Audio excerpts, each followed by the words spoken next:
They tell me the best place to start any story is at the beginning. But with me, well, it didn't make sense, and I don't know who they are anyway. But I'll start where things really took a turn. I growing up the way I did, it has always been a miracle that things never affected me. I didn't have anxiety, didn't have panic attacks. I didn't even think about my past or growing up.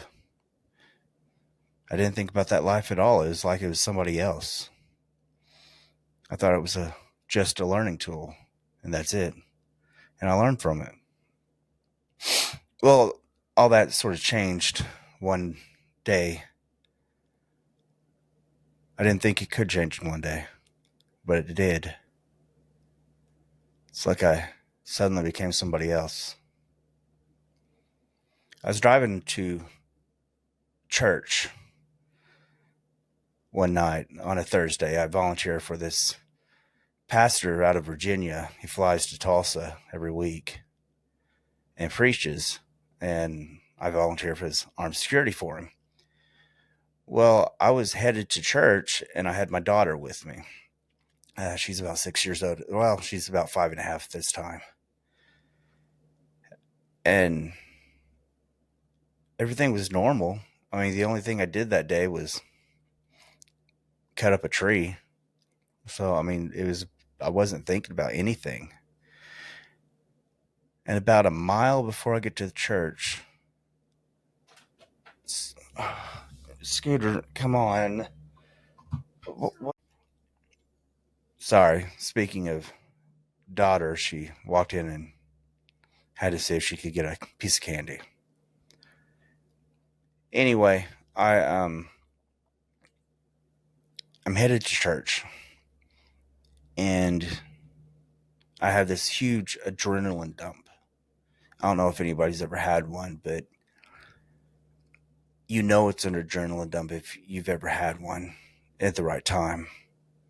I was a police officer, so I was used to having these adrenaline dumps where all of a sudden I had all this adrenaline,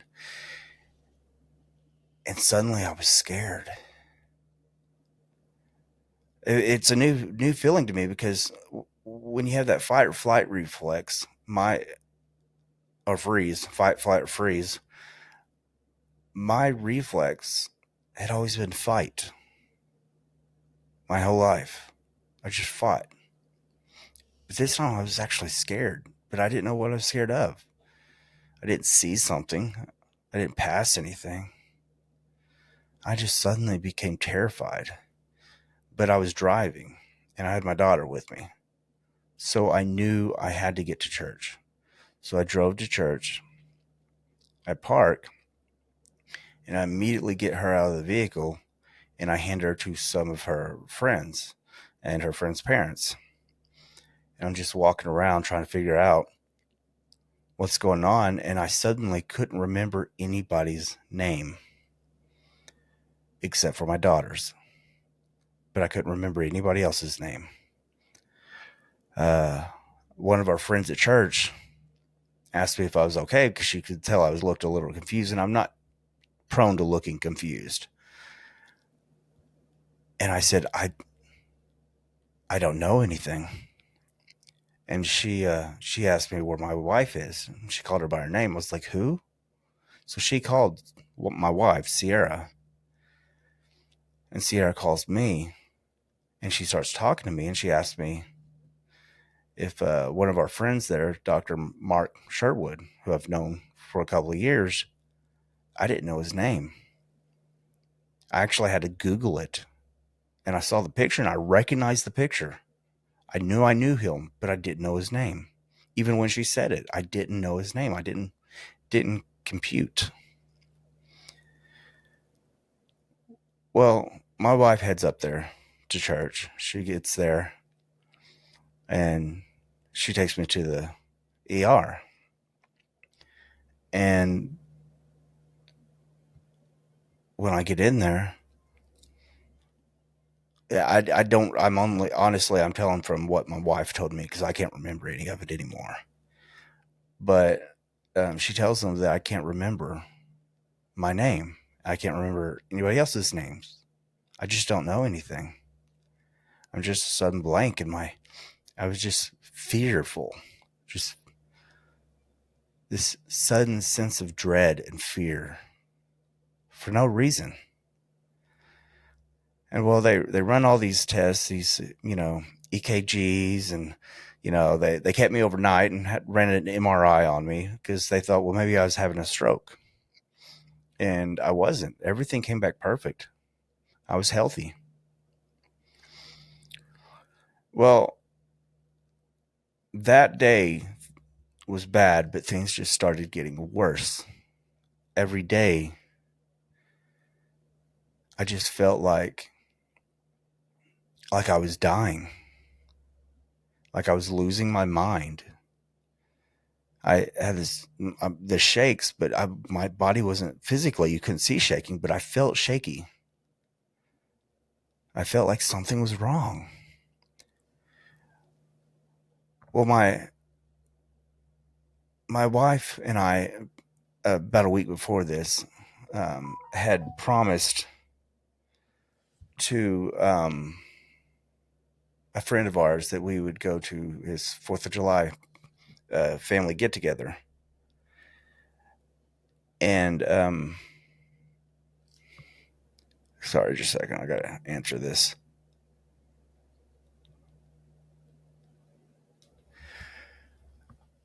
So I went ahead and gone. I didn't feel like going. I really didn't. But I'm very thankful that I did. We get there, and I'm explaining to one of my best friends. I call him my brother. I mean, we're so close. He's actually my daughter's godparent, and she refers to him as Uncle John, and his kids are her cousins. But he's talking to me, and he asked me, he said, well, when was the first time something major ever happened to you? Or let me back up. He said, did anything happen to you as a child that was major? I said, starting when? And he said, well, the first time. I was like, before I was born, when I was still in my mama's belly, So he's like, well, then he thought about it, and he said, how about what happened when you were your daughter's age? And then it just hit me like a stone upside the head. I just came up to this realization that these nightmarish fears, I mean, bad things had happened before this, but this was different. But it happened at the same age as my daughter. I mean, exactly that age. And then it occurred, maybe her being that age brought up all them fears. And my body, my soul remembered it. And so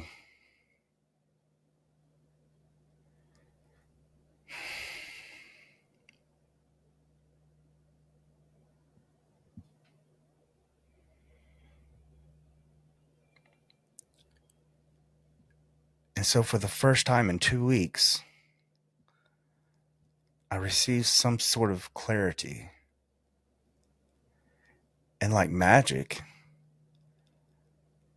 that 2 week panic attack stopped. When I say panic attack, for the first time in my life, I was suicidal, and I am completely against suicide. I think it's a coward's way out. You hurt so many people. Now, I wasn't a practicing suicidal person. I wasn't going to try it because the whole thought was my daughter, and it pissed me off because I knew I couldn't kill myself because my daughter needed me. I couldn't leave her without a father, and I'm really close with my daughter.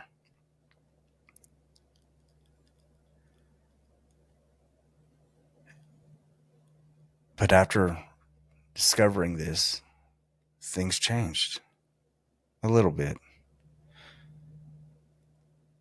I still had moments of panic attacks, anxiety, but I knew what it was, so I'd calm down.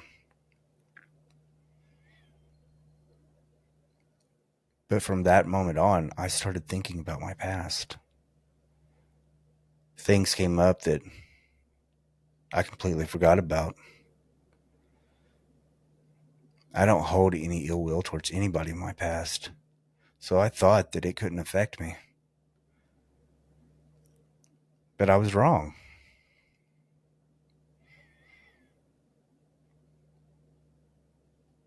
It affected everything about me.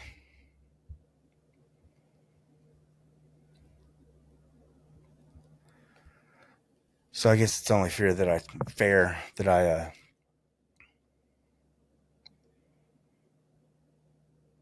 described what took me to that moment.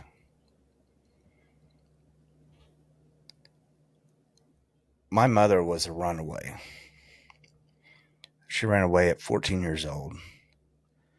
And from what I gather, what I've been told, she started drinking at that age. Heavily.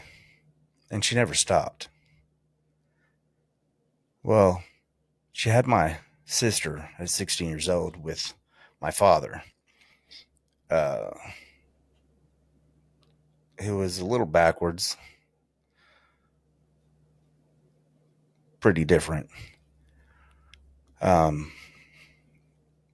then about a year and a half later, she has me. She has me at 18. Well, when I was born, that's when my father took off. I never got to meet him. Not then. From what I gather, he was pretty abusive. He had tried killing her, tried running her over. But I don't know. I mean, I can just go off of stories. And since I don't really have faith in a whole lot of anybody, they're just stories to me. But she had this other gentleman that was a couple years older than her. Well, just like my father, about the same age as my father, actually. That was always moving where they moved. And apparently they were having an affair because as soon as my father left, they got together.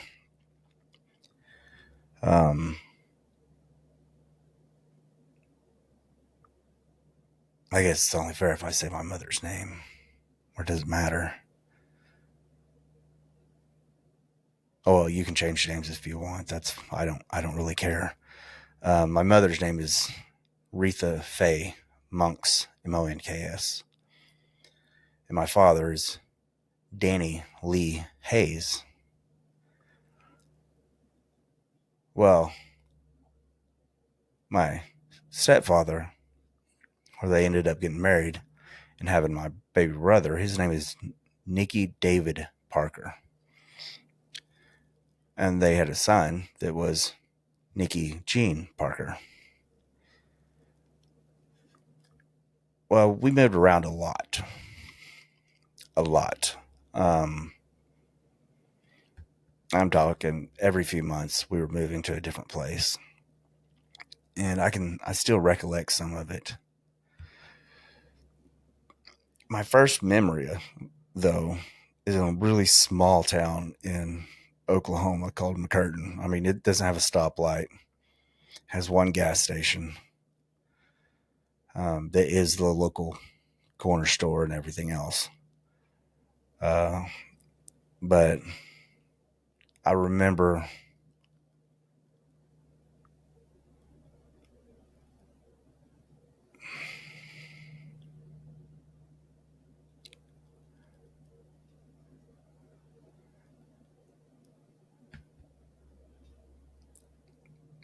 my my stepfather was very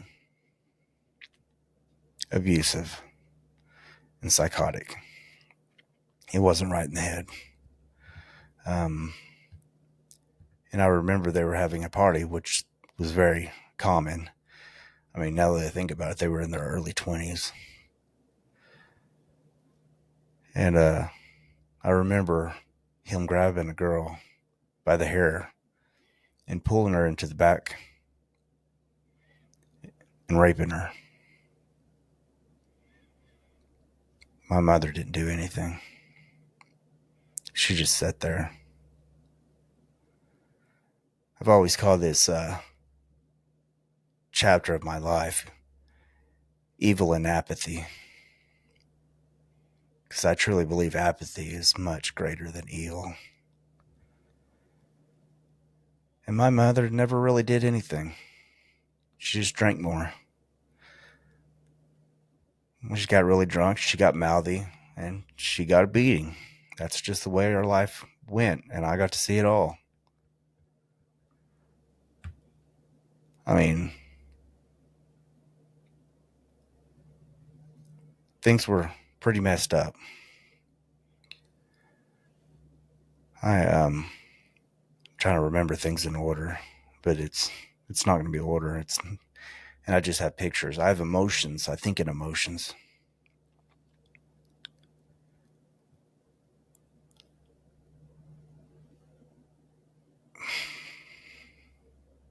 You have to pardon all the pauses.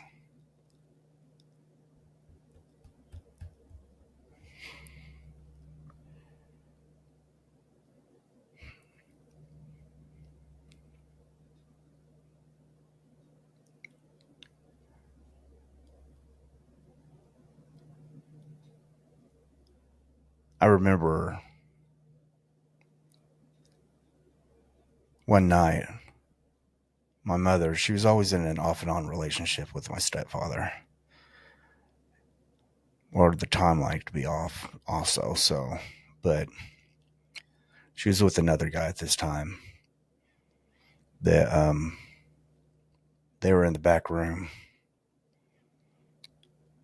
and me and my sister and my brother, or me and my sister shared a bed. I don't know where my brother was. I can't remember at all. But I remember waking up, and our bedroom window was open.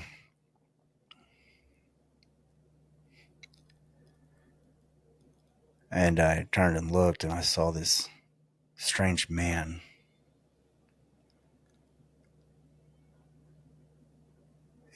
laying in bed. And my sister's panties were pulled down, and he was asleep.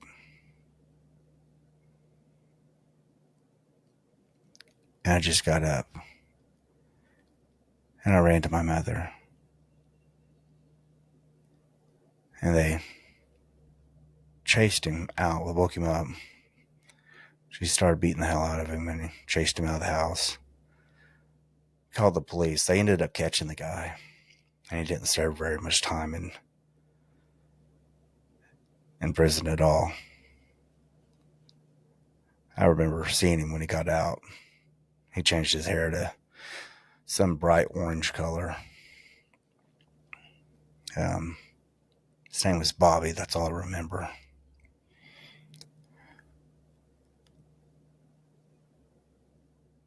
But most of my life as a child was filled with spot memories like this. And so it's kind of hard, really difficult, because nothing's fluid. It's like somebody decided to take all my memories out and just pictures in emotion form, scatter them together and just throw them in a sack.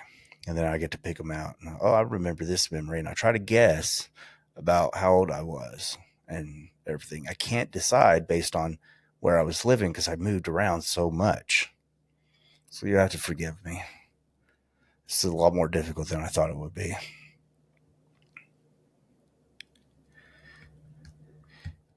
Anyway, it was in that same house that I met my father for the first time. We were going to school. I believe I was in kindergarten.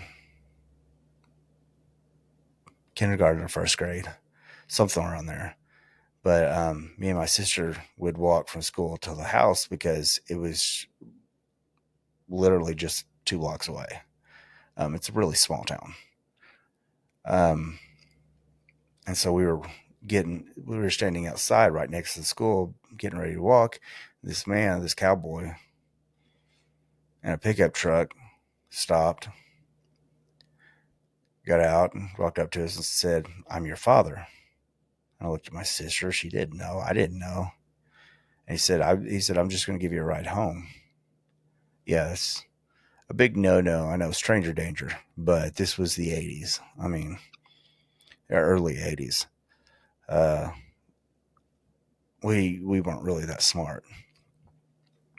Um, but told my sister, well, we can get in the back of the truck. That way, if he passes the house, we can just jump out. And so that's what we did. And come find out it was actually our father. He took us to the house. My next memory is us being at his house for a very short time. And that's when I found out I had 2 other sisters. It was the first time I rode a horse too. I discovered that I was natural at riding horses. I found out later that there was a time that my father kidnapped my sister, but he left me. Really good on the psyche.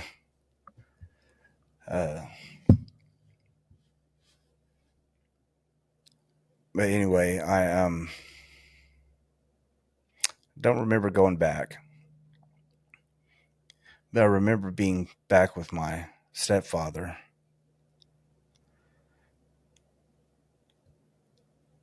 And I'm not quite 6 years old yet. I'm still about 5 or something. I well, let me back up. We weren't with my stepfather yet. My mother was still dating around. I remember she was dating this biker once. I only remember one picture of him in my head, so it might have just been a one night stand or something. I don't know. Hell, they might have not even been dating. But she had a guy babysitting us, which is always a bad idea, by the way.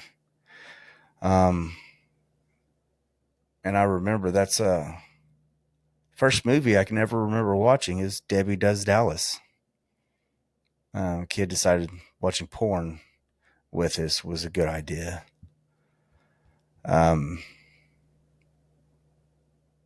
didn't realize that was what it was until I was older. Needless to say, I never questioned how sex happened or anything. But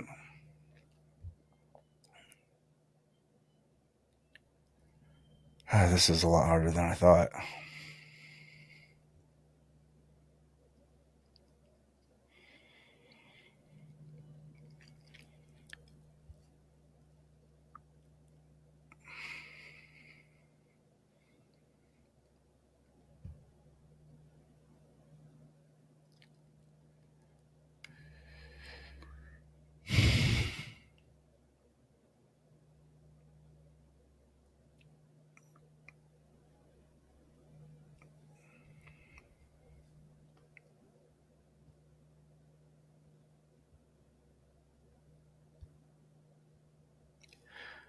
I know them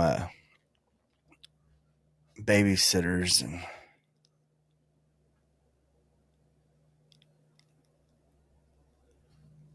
and all the happenings so far really messed with my mind as a kid because, see, I never really had good dreams. My first dream actually was that I can recall was me sitting in this old house that we lived in McCurtain. I think I was like 2, to be honest. I was still living in a crib, I was still in a crib. I remember being in the crib and trying to push my way out of it was cloth, the 1980s cribs, not the wooden cribs, but the portable. But I remember having a dream, and I was set on the counter, and I didn't know what this was, but there were two witches that had me sitting on the counter, and one put her mouth around my penis, and in the dream I peed in her mouth. I know that's weird, but that's my first dream. Because I was still a child. I saw people do that. I didn't know what happened though. That's the only way I can explain something like that. I mean, I didn't know the physics of biology. But anyway, fast forward to my next dream, or not dream, my next, we lived in Kansas. This is where everything started getting really bad. Most things I remember before this weren't really physical abuses. Sexual, yes. Experiences, yes, but they weren't. It didn't get physical yet that I can remember, or not physically, like I had bruises or anything like that. We were living in this farmhouse in Kansas, this abandoned farmhouse. It was fairly big in my head, but it was probably really small. But I remember it had electricity, and the water was well water, but it had a huge barn with a hayloft, and it had a silo, and this thing was infested with snakes of all kinds everywhere. When I'm talking infested, I'm talking if you go in there to the hayloft, you're going to see snakes just sleeping on the hay. If you walk in the grass, you're going to get chased by a blue racer. There's snakes all over the place. Well, I remember let me finish talking about the snakes. Sorry. My mind's jumping.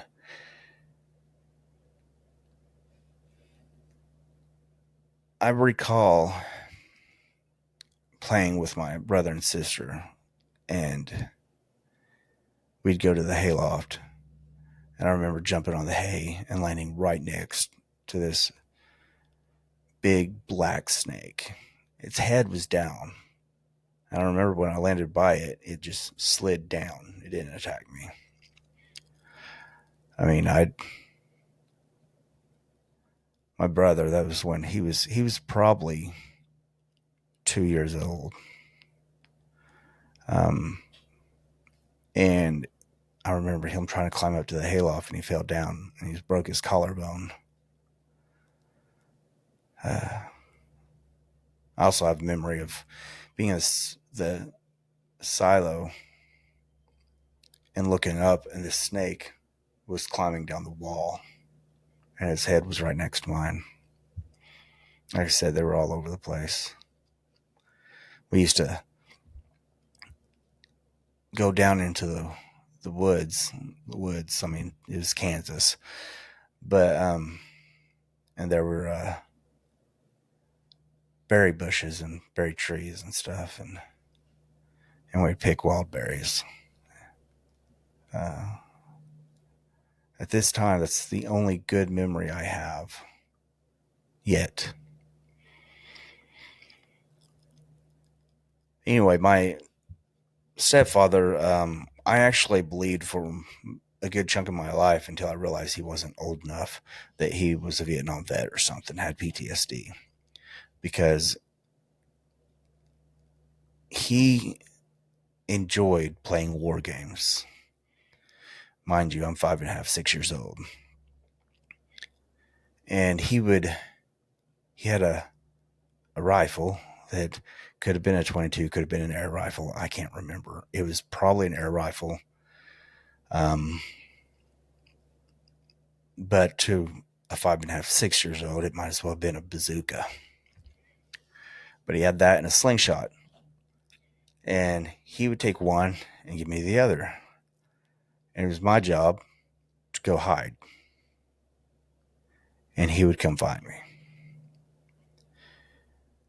And I remember one time he had the slingshot and I had the rifle. I couldn't use a slingshot at all. I couldn't pull it back hard enough for anything. So I had the rifle and I was on top of the hayloft looking out, and he was on the ground and he looked at me and he reached back and released, and it hit me right in the ankle. And so I aimed the gun at him and I shot him. I actually was thinking it was going to kill him, but I was wrong. It did not kill him. So I get back down and we switch. Now I have the slingshot, which again, I can't use. And I'm hiding, running around the house and stuff. And then I try running from the house to the barn, and he sees me and he shoots me and it hits me in the leg.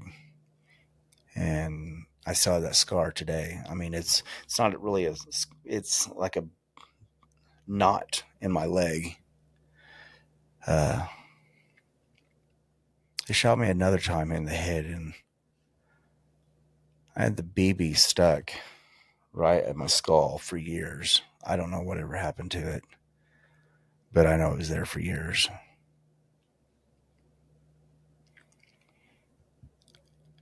One day we started smelling this foul odor coming out of the water, and it tasted rank.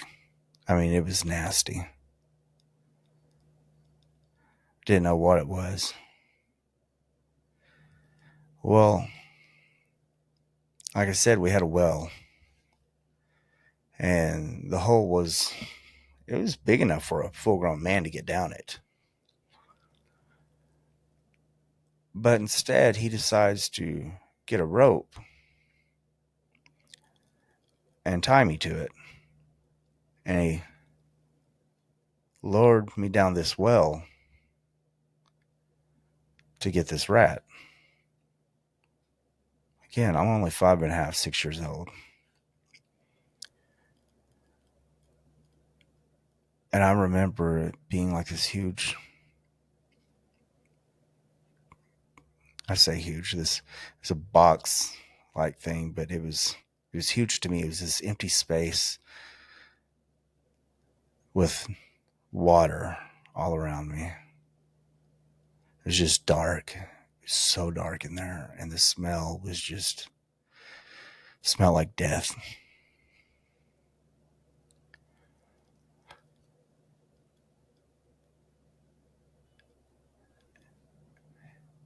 I don't remember getting the rat out, but I just remember seeing it. And I'm assuming I got it out because, well, that was just what I had to do. I mean, that's the way I was raised. I just did it. I mean, anything I was scared of, I just did it.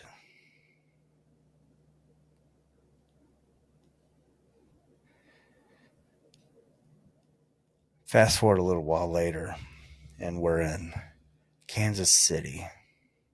I don't know why I remember that name, but we lived in this project apartments. Not the kind you see in Oklahoma. They're just separate houses, but this is actually an apartment complex. You know, it's very run down. I mean, it always smelled musky. I remember that smell, that look of that green carpet. I remember being upstairs in our apartment, and my mother had gone home to take care of my granny. She was sick of cancer.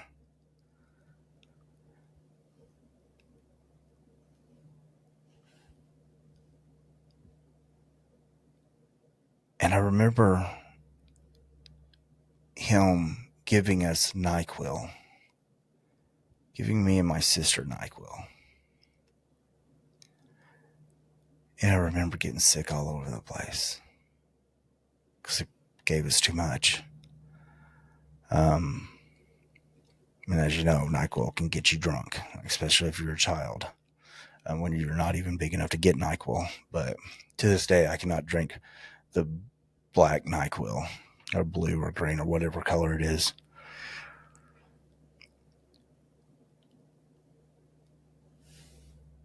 But he didn't like the fact that I got sick. So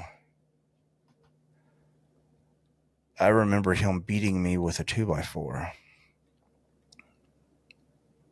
I mean, he whooped my ass.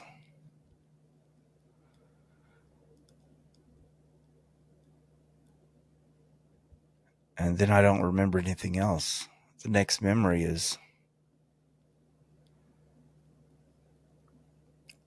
me and my sister talking with her and a police officer. And him asking strange questions like, did we wake up and our lips were wet or something like that?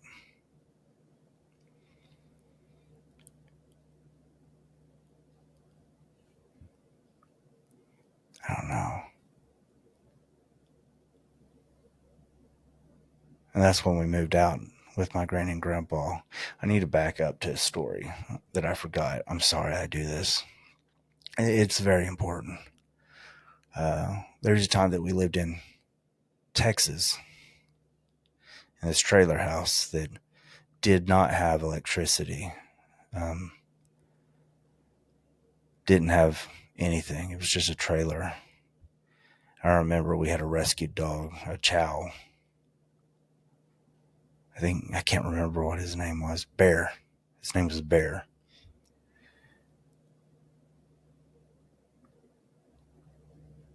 And I remember we had this sliding back glass.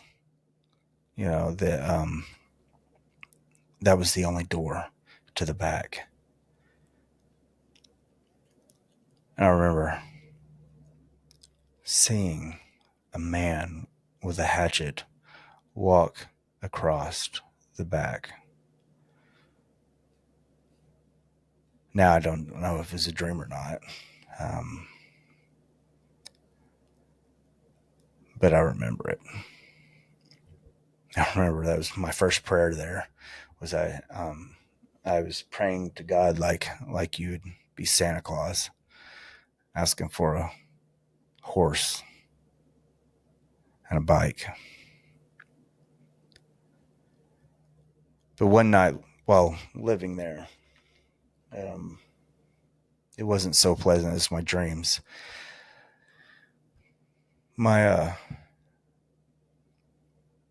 mother and stepfather would routinely lock us in the bedroom. We all shared a room all the time. And I remember waking up and seeing all these red and blue lights. And then somehow we got the door unlocked.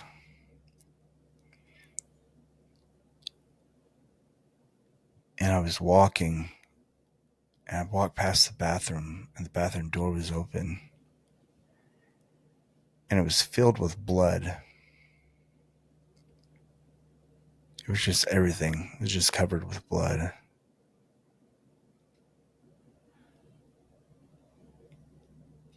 Somehow I knew. I don't know why I knew, whether it's because my mother did it often or something, but my mother tried to kill herself again.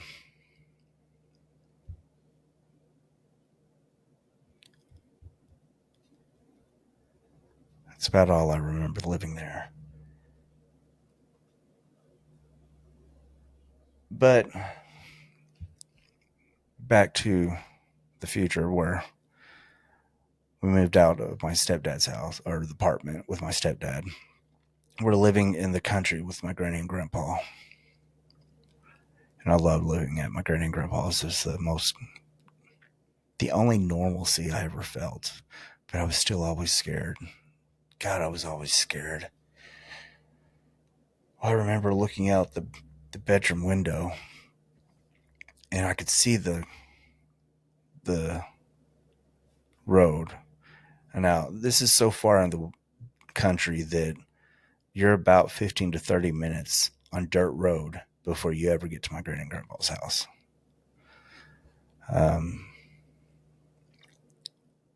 So if you pass by the house, you intentionally was coming to that house. The way the roads are built and everything. Well, I remember one day seeing this vehicle just roll and just stop suddenly. And I see my grandpa walking out there with a shotgun. And I see in the vehicle was my stepdad. And my grandpa stayed out there for a while because it takes a long time for any law enforcement to get out there. My grandpa held my stepdad by gunpoint till the cops show up. And I find out later what happened was my stepdad kidnapped this woman in front of her child in her yard and raped her and drove her across 3 state lines.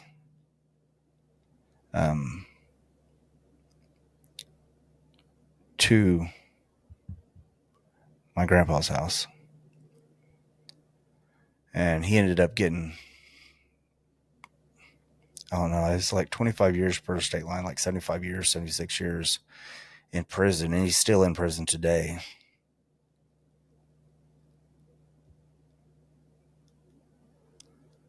But that was the last time I ever saw my stepdad.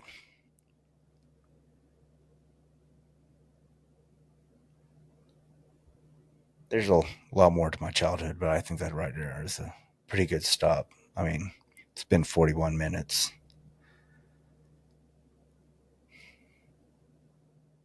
Sorry about all the confusion and the jumping around. Thank you.